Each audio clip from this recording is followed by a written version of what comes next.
النهارده هنعمل مع بعض مسقعة على طريقة أمهاتنا وأجدادنا، بطعم حكاية، ريحة خطيرة، صوص ملوش حل. يلا بينا على طول نشوف المسقعة التحفة دي عملناها ازاي.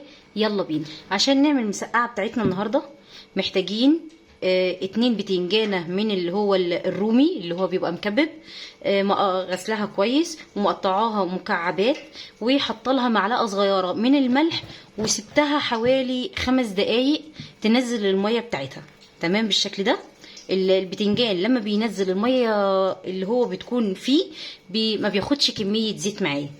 وطبعا عشان واخدين على ان القناة بتاعتي بتطلع كل الاسرار اللي هي تخليكي ما تحتاجيش لاي حاجة من بره، عندنا مكون هيخليلك البتنجان بتاعك مقرمش وفي نفس الوقت ما يشربش ولا نقطة زيت. ايه هو؟ عبارة عن كوباية دقيق عليها معلقة كده كبيرة نشا. هقلبهم كويس كده.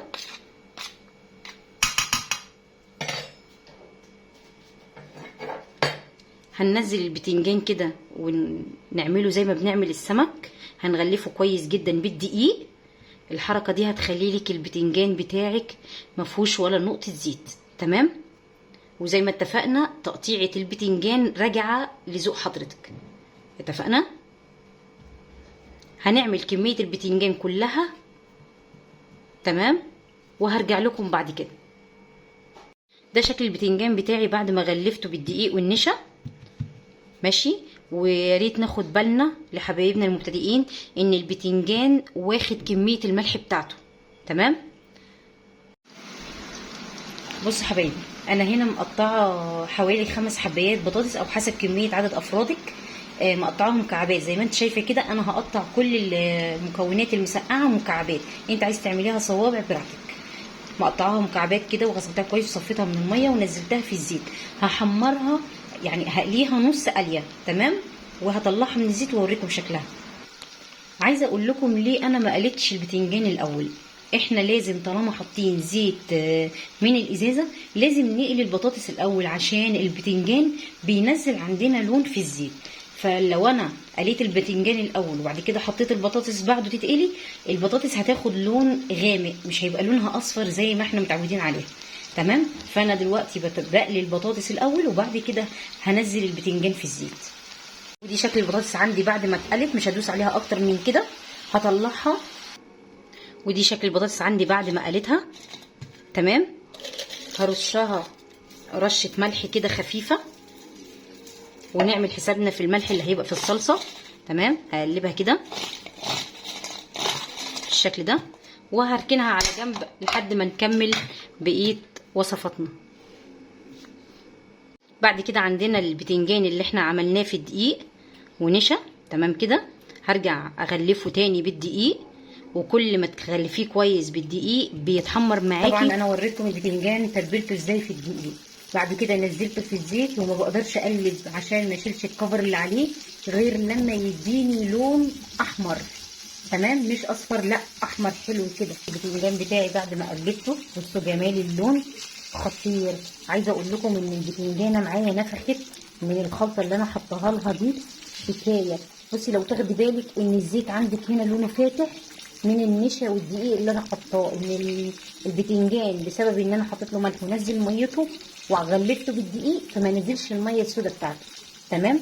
اول ما يبتدي ياخد اللون معايا كمان من تحت هطلعه واوريكم شكله عامل ازاي، وهكمل باقي الكميه بتاعته. بصوا يا جماعه معايا شكل البتنجان. عايزه اسمعكم صوت البتنجان. بصي بصي البتنجانه نافخه ازاي. بصي ما شاء الله من الخلطه اللي انا حطاها تحفه حكايه. بصي لو فتحت البتنجانه من جوه هتلاقيها مش شاربه زيت. تمام. انا عندي طبعا باقي الكميه لسه بتتقلي، بس هنعمل مع بعض المكون الثالث في تكوين المسقعه بتاعتنا اللي هو الفلفل. عندي كميه من الفلفل رومي وشطه. بعمل في الرومي كده بقطعه كده بالنص، والشطه بعمل له فتحه صغيره. تمام. وبكون غسلاه كويس قبل ما افتحه عشان ما يعملش عليا ما يطرطش الزيت. تمام. يعني بغسله الاول وبعد كده اعمل له الحركه دي. تمام بالشكل ده. وده اخر حاجه انا هقليه في المكونات بتاعتي بتاعت المسقعه. بصوا يا جماعه، عايزه اوريكم الزيت اللي طالع من البتنجان ابيض خطير. تمام. لو انا حطيت الفلفل اقليه في الزيت ده، الزيت بتاعي الكميه دي كلها هتبقى سودة. فانا بعمل ايه؟ بجيب طاسه تانية وانقص فيها كميه زيت على قد الفلفل بتاعي بالشكل اللي انت شايفاه ده كده. نقصت كميه الزيت، هنزل فيها الفلفل بتاعي. بعد ما نزلت عندي الفلفل هبتدي اغطيه كده بحيث ان ما يتبقاش جامد على البوتاجاز. دلوقتي بعد ما خلصت قلي المكونات المسقعه، هبتدي عندي احط حله على النار تسخن، هنزل فيها بمعلقتين كبار او 3 زيت كريستال عباد الشمس. اول ما يسخن عندي هبتدي انزل عندي ببصله صغيره زي ما اتعودنا عشان البصل يبتدي يدخل في السوا. هنزل عليه بربع معلقه صغيره ملح. تمام. انا عايزه البصل بس عندي يصفر. تمام. بعد ما البصله عندي ابتدت تصفر، هنزل عندي بمعلقه كبيره توم، والثوم عندي عامل رئيسي فيها. لو انت مش عايزه تحطي البصلايه الصغيره اللي انا حطيتها دي براحتك ما تحطوهاش، بس دي من عندي انا. لكن المسقعه بتاعتنا النهارده المكون الرئيسي فيها هو الثوم، مسقعه الثوم بتاعت اجدادنا زمان وامهاتنا. تمام. اول ما الثوم عندي يبتدي يصفر هنزل عندي بالصلصه. بعد ما الثومه عندي ابتدت تصفر هنزل عليها بكوبايه كبيره كده من الصلصه اللي انا مخزناها. تمام. وحبايبنا اللي متابعيني اللي عارفين طالما نزلت صلصه هنزل رشه سكر حلوه كده. اي نوع طماطم انزله في اي اكله لازم رشه السكر. تمام. هسيبها تتسبك وهرجع لكم تاني. وده شكل الفلفل بتاعي بعد ما قليته. تمام. هنزل عليه برشه صغيره من الملح بالشكل ده عشان كده يبقى مكونات المسقعه كلها واخده الملح المظبوط بتاعها، مش ناقص بس غير اني احط الملح للصلصه. تمام. على ما تسبك الصلصه بتاعتنا هرجع لكم تاني. هنا عندي التسبيكه بتاعتي بدات تدخل في يعني تتسبك كويس. مش هنزل عليها الميه غير لما الاقيها نزلت السوائل اللي انا حطيتها لها في الاول. تمام. معلومه بقى، انا المسقعه بتاعتي مش عاملاها حاره. ليه؟ عشان في اطفال هتاكل منها. لو انت حابه تعمليها سبايسي باخد معلقه من زيت الفلفل اللي انا قليته او معلقتين وبحطها عليه، او اعملها من الاول للاخر بزيت الفلفل. تمام. تمام. هنا عندي التسبيكه بعد ما دخلت في السوا اهي، هنزل عليها بكميه من الميه. بعد ما الصلصه عندي هنا ابتدت تدخل في السوا هنزل عندي بكيس من الكاتشب. ده بيعلي الطعم بتاع الصلصه، فبالتالي بيعلي لي طعم المسقعه بتاعتي. تمام. بيديني سكاره وجمال للصلصه وتقل رهيب. بصي هقلبه كويس كده فيها تقلبتين، وبعد كده هنزل عندي بكميه الميه. بصوا بقى حبايبي، الميه تقل معتمده، يعني كميتها معتمده على تقل المسقعه بتاعتي. تمام. يعني ايه؟ يعني انا لو عايزه المسقعه بتاعتي تبقى خفيفه كده حلوه وفيها جوسي كتير فانا بزود كميه الميه. تمام. يعني بحط حبه ميه تاني عشان بعمل حسابي بعد ما التسبيكه تغلي يعني بتنقص شويه. تمام. بعد ما الصلصه بتاعتي تبتدي تغلي، طبعا هي لسه ما دخلتش في الغليان.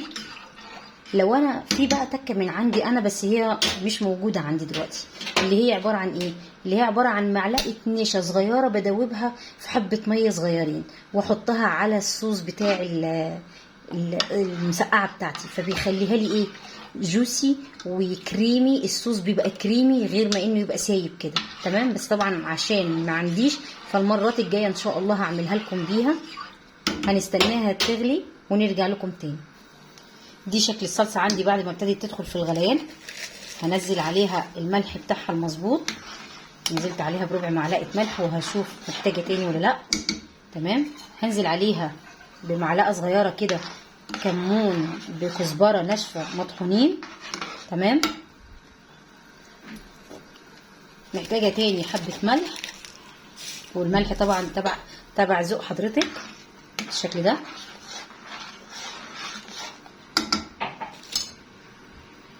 بجيب عندي مكونات المسقعه، بنزل بيها حاجه حاجه وبالترتيب. هنزل الاول بالبتنجان بالشكل ده، بعد كده هنزل عندي بالفلفل اوزعه كده في كل حته، وفي الاخر هنزل عندي بالبطاطس بالشكل ده. ما اقلبش البطاطس عشان ما تتهريش معايا. تمام. هغطي الحله عندي واسيبها تغلي بس غلوه واحده، وبعد كده اسيبها زي عمليه كمر كده، بحيث ان المكونات بتاعتنا تتشبع كلها في التسبيكه، بس مش على النار، لا يعني ايه، فوق النار، يعني على العين بس ما تطفي النار. تمام. اهي ابتدت عندي تغلي بالشكل ده، يعني ما تجيش دقيقه اسيبها. تمام بالشكل ده اهي بالراحه. هطفي عليها النار وهغطيها، هسيبها 10 دقايق لولا ما ابتدي اغرف منها. تمام. ودي شكل المسقعه بتاعتي بعد ما كمرتها حوالي 5 دقايق او 10 دقايق، قد ما تسيبيها براحتك. نغرف منها كده. عايزه اقول لكم الريحه تحفه حكايه، الصوص خطير بالشكل ده. بتنجان عندي واخد طبقه رهيبه